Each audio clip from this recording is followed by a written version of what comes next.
Did you know that property prices typically double in value every 10 years? But there are two types of property investors. One that tries to time the market and one that spends time in the market. The one that tries to time the market generally tries to spend too much time and procrastinates to try and find the perfect deal. And they waste so much time in the process where they could have just bought a property and waited for that and enjoyed that capital appreciation, which they've missed out on because they are trying to procrastinate and find the best deal, trying to time the market. So my point is, whether it is a buyer's market or a seller's market, you can never go wrong with property flipping, because ideally you are already buying a below market value property. So whether it's a buyer's market, you're still buying it below market value. If it's a seller's market, you're still buying it below market value anyway, and then you're going to add value to it and bring it to market value. So in this video, I want to talk to you about property flipping, and I want to talk to you about everything that you need to cover and understand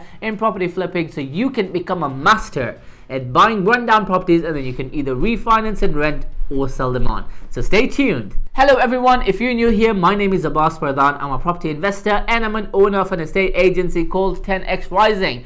On this channel, I share with you the inside of what I go through on a day-to-day basis that may help you on your property journey. So if you enjoy this content, please smash the like button, subscribe, and hit the notification bell so you do not miss the next videos. So I want to begin by talking to you about the advantages and the benefits that you get in buying rundown properties that you can refurb and refinance. The first thing I want to talk to you about is the benefits that you get from flipping properties. So the first and the best point that I enjoy in property investment and property flipping is that you can leverage finance. If I've got £250,000 in my bank account, I don't see that as £250,000. I see that as £1 million into my property. Why? Because I've got good reputation and relationships with my lender who are going to lend me because they like me and they know I'm reputable to pay them back. So they're going to lend me 75% loan to value. And when they lend me 75% loan to value, my 250k automatically becomes 1 million. Because I'm 1 million property, 25% down payment deposit is 250k. 750 the banks are going to give me at their interest payments, and I'm going to be making a lot more from buying real estate and renting them out. The middle is my profit, I pay them what they want. The second beauty about flipping properties is looking at the UK housing demand and supply. If you were to look back in the 1950s, properties in London were valued and being sold at £2,500. I'm looking at 1950 now, but they were valued at £2,500. Today, you can't secure a property in London under less than £400,000. So if you own the property, then you are secured against inflation, and your property prices are just going to double every 10 years. Well, typically, not every 10 years, but if you look at a long span of it, every 10 years, they do tend to double. From 2,500 in 1950 to 400k in 2022. Big difference, right? So you've got that compounding growth that you can enjoy in this capital appreciation in property. In addition to that, UK housing, there is a massive shortage of housing in the UK. Generally, the UK government is expected to build 300,000 homes every year in the UK. But guess what? They don't even meet half of the target. Now, because they don't meet half of the target, generally there is more demand than there is supply, which drives the property prices to go up. The third beauty about flipping properties and buying rental income properties is that you get to enjoy the rental income. So not only are you firstly leveraging your finance, secondly, not only are you going to be enjoying the capital appreciation of your property prices to be adding up in value, but the third thing is also that you get paid every month from your tenant to keep that property while the property increases in price. So generally, you're looking at about 15 to 20% ROI from the entire amount that you have invested with your hard-earned cash into property. So if you're buying a rundown property to add value to refinance, there are a couple of things that you need to be wary of. I have made a whole playlist in my YouTube channel that you can see exactly how I found my BRRR deal. You can go there and see how I bought a block of 9 flats for 475k. I added value to it. How I found my contractor, what due diligence I did on my contractor, what I kept out, my eye onto the contract, the clauses are very crucial in that contract, and how I visit and what I look for in my site inspection. So you can go and watch the checklist out. But the most crucial thing is that you do get a below market value deal. Like I mentioned in the video earlier on, that whether it's a buyer's market or a seller's market, it doesn't matter, as long as you do get a below market value deal. So if I go back to the example I was talking about earlier on in my playlist, is that I bought the property for 475k. After adding solicitors fees, stamp duty, it went to 500k. If I bought it at 500k, I know the end value is 850. So there is a big chunk there, but what depends is how much I'm going to have to spend to bring it back to that market value. So if 850 is the end value, 500k is what I bought it for. In this case, £150,000 was how much it's going to cost me to get it up to that market value. So all in, I'm spending 650. 500k as a property price, 150 refurb, 650 all in. End value is 850.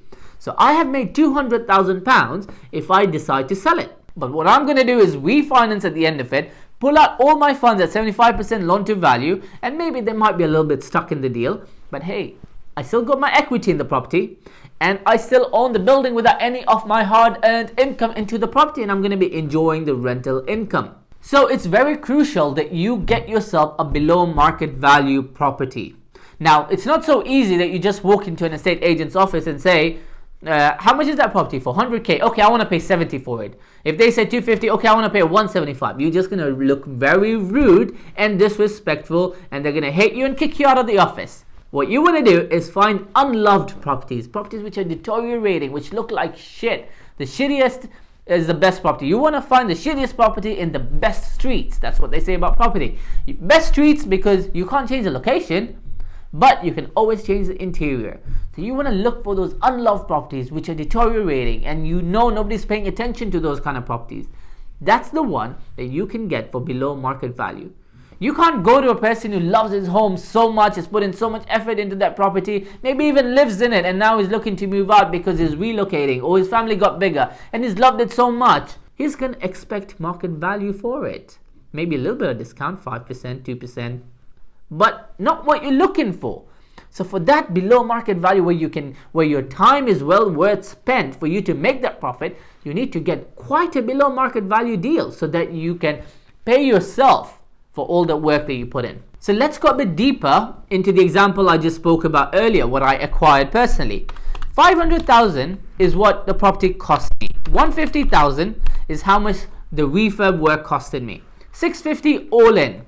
End value, I expect it to be 850 minimum, conservative, because it's a whole building, standalone building with private parking. It's a whole fenced up property. So 850 is the minimum. I want to be conservative with my numbers. Anything more I make is my bonus. So I want to be conservative with my numbers. 850 is the least minimum I can expect. It can even touch 900, 950. But 850, I'm super sure I will get. 850,000 if I get, as what the value of values is at, times 0.75, that is 637,500. How much did the property cost me all in? 650. So 650 minus that, 12,500 is what is stuck in the deal. So I'd rather have 12,500 pounds of my hard-earned money stuck in the deal and my equity, because I know my property price will double over time anyway. If it's 850 today, it might be 1.5, 1.7 in 10 years. So I'd rather have that than me to sell it and get my 200k profit and it just deteriorates in the bank. So I'd rather have it in property. Now, when you get yourself a rundown property to refurb, timing matters a lot. It's very crucial. There are two reasons for it. Number one, the cost that you're going to have on a monthly basis is quite a lot that you need to be wary of, and I'll come back to it in a second. The second point is the amount of profit that you're losing out. So let's go back to the first one, the cost. If you do not get a mortgage on it because it's so run down and it's not habitable, no lender is going to give you a mortgage. But what you could get is a bridging loan. Now, if you get a bridging loan, typically with today's market, they're going to charge you 1% a month. If you borrowed $500,000 times 0.01, you're paying £5,000 a month. Now, if you took your bridging loan on a term of, say, 12 months, so you paying times 12, that is £60,000 a year just on your bridging loan. That is quite a lot. Now, that's not the worst part. Worst part is when your term has come to an end and you exceed that term and you still haven't finished the project, the interest rate is not going to be 1% anymore. They could push it up to 3% or 5% a month. So it just gets worse and it won't work anymore and it will burn your fingers. So it's very crucial. You've done all your research. You know exactly how long it's going to take you to get the job done, and you are very confident in your contractor and you know the numbers stack up. That's when you get into a bridging loan. So first thing, that's why timing is very important, that you are sure you're going to get the job done within the time period you told the lender. Coming back to the second point is how much money I would be losing out if I take really long in this project. Let's just say I've got this block of 9 flats now, right? If I rent out on average £650 a month for each flat, times 9, that's £5,850 a month. That is times 12, I'm looking at £70,200 a year gross income. Now, if I remove the management fee, which is £7,020, how 10% of the £70,200, that is £7,020. If I remove that and I remove 10% for maintenance fee, that is another £7,020. So I've come down to £56,160. So I've come to £56,160, but I've also still got my mortgage payments to remove of this to calculate my rental yield. Let's say you got your mortgage at 6%. So if I was to go back to 0.06 times, how much is my property valued at? Remember, if you go back a few minutes, I said my end value would be 850. If I refinance, I get back 637,500. So 0.06 times 637,500 comes to £38,250 is what I'm paying as my annual interest payment for me to be taking that money, that loan from the lender to buy this property. So 38,250 plus 7,020 my management fee plus 7,020 my maintenance fee comes down to 52,290. Minus that by my annual income, which is 70,200, I'm looking at £17,910 as net income. What is my investment? 12,500. So divide by 12,500 and I'm looking at 143% return on investment. Now, the longer I delay, the longer it takes for me to get my money back, and the profit that I lose out, which is 143% of my money stuck in the deal. So the longer you take, you're just losing out. So timing is very crucial. You know exactly how long it's going to take you. You've got all your due diligence sorted and you are confident in it. So to summarize, you don't need crazy money to get started. You can even start by buying a property in up north, perhaps valued at 70k, but you get a rundown property at 40k. You spend 10k to refurb, that's 50k all in, your end value to be 70. You've made a 20k profit. So you don't have to jump up to 9 flats, 15 flats, 30 flats and so forth. You can always start low, but you can save up 10, 15 grand. Using 15 grand, you can buy the property on a bridging loan. Again, you have to be sure that your numbers stack. So you got your property on a bridging loan, you refurb it, and then you move over to a fixed 5-year mortgage product. So I hope this video has given you an insight on how BRRR really works. What's the main concept around it, why it's so good, and how you can build your wealth through this method. I hope you've enjoyed this content and I will see you in the next video.